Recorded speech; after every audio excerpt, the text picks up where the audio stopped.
So guys, आज मैं बात करने लगा हूँ पीटर स्कली के बारे में। पीटर स्कली इंसान की खाल में छुपा हुआ एक ऐसा भेड़िया नुमा इंसान था कि जिसके काले करतूत सुन के शैतान भी एक लम्हे के लिए काम जाए। पीटर के इन सभी काले करतूतों को शैतानियत कहा जाए या फिर ज़हनी बीमारी। चलिए जानते हैं इस दरिंदे के बारे में। पीटर 1963 में मेलबर्न में पैदा हुआ था और पीटर के नेबर्स काफ़ी सस्पिशियस थे पीटर को लेके, क्योंकि पीटर काफ़ी अजीब था। पीटर मैरिड भी था और पीटर के 2 बच्चे थे। बट फॉर सम रीज़न 2011 से पहले पीटर ने अपनी फैमिली को छोड़ दिया था और पीटर की एक गर्लफ्रेंड भी थी, लिंग, जो कि एक मलेशियन लड़की थी। पीटर लिंग को एज अ प्रोस्टिट्यूट यूज़ किया करता था। पीटर लिंग की दलाली किया करता था और लिंग और पीटर की एक ऑनलाइन एस्कॉर्ट सर्विस भी थी। और इसी टाइम पीरियड में पीटर एक रियल एस्टेट स्कैम करता है 20 अलग अलग लोगों के साथ और $20 मिलियन का चूना लगा देता है लोगों को, जो कि पाकिस्तानी पैसों में लगभग अरबों रुपए बनते हैं। और ऑब्वियसली ये पीटर का फर्स्ट टाइम तो नहीं था स्कैम करते हुए। इसके अलावा इस स्कैम से पहले पीटर पे 117 ऑफेंस चार्जेस थे ऑलरेडी ऑस्ट्रेलिया में। बट इस स्कैम के बाद पुलिस जो थी पीटर के पीछे हाथ धो के पड़ गई थी। और इससे पहले कि ऑस्ट्रेलियन पुलिस पीटर को पकड़ सकती, पीटर फिलीपींस भाग जाता है और फिलीपींस जाने के बाद पीटर वापस ऑस्ट्रेलिया कभी वापस नहीं आया। फिलीपींस जाने के बाद पीटर को वहाँ एक टीनेज लड़की मिलती है, कार्मेन। कार्मेन भी फिलीपींस में अपनी बॉडी सेल कर रही थी और अपनी लाइफ गुजार रही थी। पीटर और कार्मेन जो है वो एक रिलेशनशिप में आ जाते हैं और साथ रहने लगते हैं। और कुछ टाइम के बाद पीटर और कार्मेन को एक और प्रोस्टिट्यूट मिलती है, लाइजेल मार्केलो। और अब ये तीनों मेले बेले चले जाते हैं एक बिजनेस बनाने के लिए, to set up a business. और चलिए उसके बारे में आपको आगे मैं बताऊंगा। पीटर का बिजनेस बेसिकली ये था कि पीटर फिलीपींस जाके हार्डकोर पॉर्न का प्रोड्यूसर बन जाता है। अब मैं आपको बताता चलूं कि हार्डकोर पॉर्नोग्राफी की एक ऐसी टाइप है जहां बच्चों को रेप किया जाता है, उन्हें फिजिकली टॉर्चर किया जाता है और इस सब को वो डार्क वेब पे अपलोड कर देते हैं। और इस क्राइटेरिया को पीडोफाइल या पीडोफिलिया भी कहते हैं। पीटर अपने इस सो कॉल्ड शो का नाम रखता है नो लिमिट फन। और पीटर खुद भी एक पीडोफाइल था। पीडोफाइल में आपको बताता चलूं कि ऐसे इंसान होते हैं या ऐसे कुछ ज़हनी मरीज होते हैं, लेट्स से कि आप एक बॉय हो, जो फीलिंग्स आप एक लड़की के लिए रखते हो, या एक लड़की जो फीलिंग्स एक लड़के के लिए रखती है, सेक्सुअल फीलिंग्स, पीडोफाइल्स वैसी ही फीलिंग्स एक बच्चे के लिए रखते हैं। पीटर ये सारा कंटेंट बना के हार्डकोर पर अपलोड करने लगता है और हार्डकोर एक ही बंदे के थ्रू कंट्रोल हो रहा था, लक्स। लक्स जो था वो मेलबर्न सिटी से थोड़ा बाहर रह रहा था। एट फर्स्ट अथॉरिटीज़ को ये लग रहा था कि उस घर में रहने वाला जो 50 साल का बूढ़ा आदमी है वही लक्स है और वही ये सब घिनौना काम चला रहा है। बट इतने में क्रिस्टीन स्टेफर्ड सीन में आती हैं और क्रिस्टीन को ये लगता है कि लक्स वो बूढ़ा आदमी तो बिल्कुल नहीं हो सकता। बट हाँ, क्रिस्टीन को उसके बेटे पे शक था, मैथ्यू। मैथ्यू एक इंट्रोवर्ट था और एक यूनिवर्सिटी स्टूडेंट भी था। मैथ्यू सोशल मीडिया पे कहीं पर भी नहीं था। बट हाँ, मैथ्यू का एक फेसबुक अकाउंट था, वो भी फुल प्राइवेसी सेटिंग्स के साथ। जैसा मैंने बताया कि वो एक यूनिवर्सिटी स्टूडेंट था, बट मैथ्यू की अटेंडेंस ना के बराबर थी। और वो भले यूनिवर्सिटी में इतना पॉपुलर नहीं था, बट वो इस गंदी दुनिया का बादशाह था। बहुत सी कोशिशों के बाद 2014 में ये कंफर्म हो जाता है कि मैथ्यू ही लक्स है। आफ्टर हिज अरेस्ट मैथ्यू अपना लैपटॉप और उसका पासकोड देने से साफ मना कर देता है। बट मैथ्यू ने अपना फ़ोन और उसका पासकोड दे दिया था। मैथ्यू को ऐसा लगता था कि मैथ्यू ने अपना फ़ोन का सारा डेटा क्लियर कर दिया है और ऐसी कोई चीज़ बाकी नहीं है जो मैथ्यू को पकड़वा सकती है।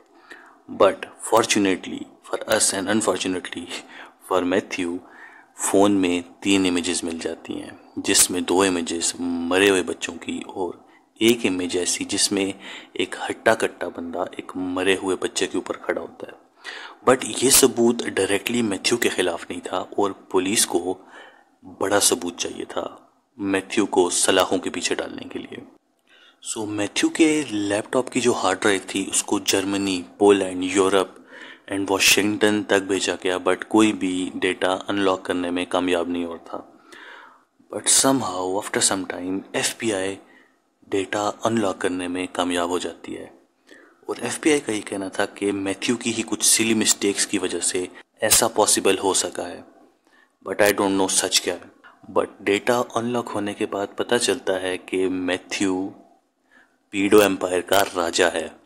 मतलब मैथ्यू के पास काफ़ी सारी ऐसी साइट्स थी जहाँ पे वो मैथ्यू के पास ऐसी काफ़ी सारी वेबसाइट्स थी जहाँ पे वो ऐसा कंटेंट अपलोड करता था और उन साइट्स के व्यूज़ मिलियंस में थे, जिसका मतलब मिलियंस में पैसे।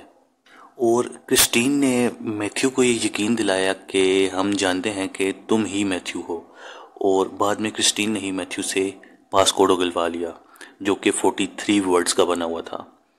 और एट फर्स्ट क्रिस्टीन ने वो पासकोड पेन से एक कॉपी पे नोट कर लिया, बट क्रिस्टीन को मैथ्यू पे यकीन नहीं था। सो क्रिस्टीन मैथ्यू से रिक्वेस्ट करती हैं कि तुम अपना लैपटॉप मेरे सामने अनलॉक करो। सो मैथ्यू अनलॉक कर देता है और यहाँ से ख़त्म हो जाता है हार्डकोर का। और हार्डकोर ही कनेक्शन था between Peter and Matthew. As I told you before कि पीटर ऐसा कंटेंट बना के हार्डकोर पर अपलोड कर रहा था और हार्डकोर कंट्रोल कर रहा था लक्स, जो कि मैथ्यू था। सो पीटर अक्सर बच्चों को उनके पेरेंट्स से ले लेता था, कुछ पैसों के लिए या अच्छी ज़िंदगी का वादा करके। ये वीडियो रिकॉर्ड करने से पहले पीटर स्कली उन्हें सेम पोर्नोग्राफिक मटेरियल दिखाता था उन छोटे बच्चों को जो वो उनके साथ करने वाला होता था। तो 2012 यहाँ से ये स्टोरी बहुत बहुत बुरी हो जाती है। पीटर कार्मेन को कहता है कि मुझे कुछ अंडर एज अनवांटेड बच्चे चाहिए, तो कार्मेन अपनी ही बहन की ऑफ़र करती है, जिस पे पीटर ने कार्मेन को मना कर दिया और इंसिस्ट किया कि मुझे गलियों से ही बच्चे चाहिए। सो कार्मेन और लाइजेल एक मॉल में चली जाती हैं और वहाँ से 2 लड़कियों को बिला फुसला के ले आती हैं, जिनका नाम था रोज़ी एंड एम्बर। ये दोनों 5 दिन हेल में गुजारती हैं। सो डे फर्स्ट, पहले दिन पीटर ने रोज़ी एंड एम्बर को अनड्रेस कर दिया था और डॉग कलर्स पहना के वीडियो बनाता रहा।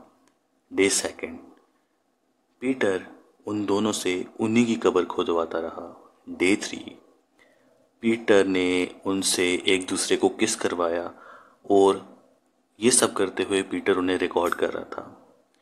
और पीटर ने उन्हें अल्कोहल पीने पे मजबूर किया, जिसकी वजह से रोज़ी बेहोश हो जाती है और ये दोनों टीनेजर्स थीं। सो बेहोश होने पर पीटर समझा कि रोज़ी मर चुकी है। सो पीटर रोज़ी की खोदी हुई कब्र में ही रोज़ी को फेंक देता है और जैसे ही रोज़ी गिरती है उसकी आंख खुलती है और रोज़ी चीखती है ज़ोर से। So finally at day 5 Carmen 2 दिन के बाद वापस आती है और अकॉर्डिंग टू कार्मेन उन पे तरस खाते हुए इन्हें भगा देती है कार्मेन, या वो खुद भाग जाती हैं, गॉड नोज। बट वो भागते ही पुलिस के पास जाती हैं और पुलिस को ले आती हैं और यहाँ से कार्मेन अरेस्ट हो जाती है। बट ये सब video clips no limit fun पे अपलोड किए गए थे और व्यूअर्स ने $10,000 तक पे किए एक सिंगल क्लिप के लिए। इसके अलावा 3 और बच्चों को भी पीटर ने यूज़ किया जो कि तीनों आपस में रिलेटेड थे, Barbie, Liza and Daisy. So Barbie ने कुछ टाइम पहले ही अपनी माँ को खो दिया था और वो अपनी आंट के साथ रह रही थी। सो पीटर ने उससे एडॉप्शन के लिए कहा और उसकी आंटी ने भी यही सही समझा कि उसकी लाइफ बेटर हो जाएगी। So she gave her Liza being the oldest and Daisy जिसकी एज सिर्फ 18 मंथ्स थी। सो बारबी को टॉर्चर के दौरान ही गला घोंट के मार दिया गया और किचन में एक शैलो सा एक गड्ढा खोद के पीटर बारबी को वहीं दफना देता है। लाइजा क्योंकि बड़ी थी, सो लाइजा को ये ऑर्डर था कि लाइजा बारबी और डेजी को टॉर्चर करे और पीटर लाइजा को टॉर्चर कर रहा था। लाइजा ये सब कुछ सरवाइव कर जाती है, बट डेजी, गाइस, डेजी के साथ बहुत बहुत बहुत बुरा होता है। एक क्लिप अपलोड हुआ था नो लिमिट फन पे डेजीज डिस्ट्रक्शन के नाम से। सो डेजी के साथ जो किया गया मैं आपको बताता हूँ, दिखा नहीं सकता बट बता ज़रूर सकता हूँ, और वो भी कंप्लीट नहीं, मतलब मेरे पास वर्ड्स नहीं है और ना मैं बता सकता हूँ आपको। बट डेजीज डिस्ट्रक्शन में जो टॉर्चर था उसमें डेजी के मुंह पे डक्ट टेप लगा दी गई थी और डेजी को उल्टा लटका दिया गया था। एंड रिमेंबर, डेजी की एज सिर्फ 18 मंथ्स है और ये सब लाइजल कर रही थी, और लाइजल से ये सब करवा रहा था कैमरामैन जो कि पीटर स्कली खुद था। इसके अलावा सेक्स टॉयज के साथ भी डेजी को हर्ट किया गया था और उसके प्राइवेट एरिया पे हॉट वैक्स डाली गई थी। और अगर आपको ये सब बहुत लग रहा है, सो डेजी के प्राइवेट एरिया को जलाया भी गया था। सो ये वीडियो कभी भी आउट ना होती अगर मैथ्यू खुद इसको हार्डकोर पर लीक ना कर, to get viewers attention. So attention तो मिली और बहुत मिली, इतनी मिली कि पुलिस खुद लेने आई सबको। बट अथॉरिटीज़ को ये वीडियो अथॉरिटीज़ तक भी जा पहुंची, बट अथॉरिटीज़ को एक चीज़ तो कंफर्म थी कि ये वीडियो में कैमरामैन जो है वो एक फिलीपींस का आदमी तो नहीं है। पीटर पकड़ा जाता है उसके एक्सेंट की वजह से, क्योंकि पीटर एक ऑस्ट्रेलियन था। सो राइट अवे ये चीज़ कंफर्म थी कि वीडियो में डायरेक्शंस देने वाला बंदा कोई ऑस्ट्रेलियन ही है, क्योंकि कार्मेन पहले से ही पुलिस की कस्टडी में थी। और जब पुलिस ने कार्मेन पे प्रेशर डाला, सो कार्मेन ने पीटर स्कली के बिल का पता बता दिया और finally at Feb 20, 2015 Peter was arrested. Lizol भी अरेस्ट हो गई थी, बट उसके खिलाफ कोई एविडेंस न होने की वजह से लाइजल को जाने दिया। बट कुछ टाइम के बाद लाइजल के खिलाफ भी 16 वारंट्स चार्ज किए गए, बट तब तक लाइजल छुप चुकी थी। उसने अपना नाम बदल लिया था और अब लाइजल उर्फ लवली शैनन बन चुकी थी। और लाइजल ने एक फ्रेंच सॉफ्टवेयर इंजीनियर से शादी कर ली थी और एक बहुत लग्जूरियस लाइफ गुजार रही थी, और सीबू सिटी थाईलैंड में एक हाई एंड अपार्टमेंट में रह रही थी। और लाइजल एक जिम ट्रेनर बन चुकी थी तब तक, और एक ट्रैवल गाइड भी, जो कि अच्छे पैसे मिलने पर एक्स्ट्रा सर्विसेज भी देती थी। और इस सब लग्जरी के पैसे दे रहा था एक बंदा, यस, पीटर स्कली फ्रॉम जेल, जो कि लाइजल से व्हाट्सएप और स्काइप के थ्रू कनेक्टेड था और वहाँ से भी अपना गंदा कारोबार चला रहा था। सो लाइजल के खिलाफ जो कंफर्म केसेस हैं वो 8 बच्चों के हैं और इनकी एज 1 से 13 साल के बीच है। और इस सब के बीच एक और नाम आता है मार्शल रस्किन। सो मार्शल अप्रैल 2015 से अप्रैल 2016 यानी एक साल में कनाडा से फिलीपींस 15 टाइम्स ट्रैवल करता है just to abuse these innocent kids. और उसने अपने इन्फॉर्मेंट को भी पैसे ऑफर किए कि अगर तुम्हारी 4 साल की बेटी मेरे लिए अनड्रेस होकर डांस करे। बट मार्शल आज भी आज़ाद है और अथॉरिटीज़ के लिए एज अ वेब मास्टर काम कर रहा है। एक और करेक्टर भी था, डॉक्टर। सो डॉक्टर भी इन्वॉल्व था इस सब में, जो कि पीटर को फंड कर रहा था इस सब को चलाने के लिए और ड्रग्स की इन्फो देता था बच्चों पे यूज़ करने के लिए। और भी बहुत सारे नाम हैं, बट आई थिंक इस वीडियो में यही सब कवर हो सकेंगे। एंड इंटरेस्टिंगली इनफ पीटर के खिलाफ जो भी एविडेंस थे, एविडेंस रूम में आग लगने की वजह से ख़त्म हो चुके हैं, बट पीटर को लाइफ टाइम की सज़ा मिली है।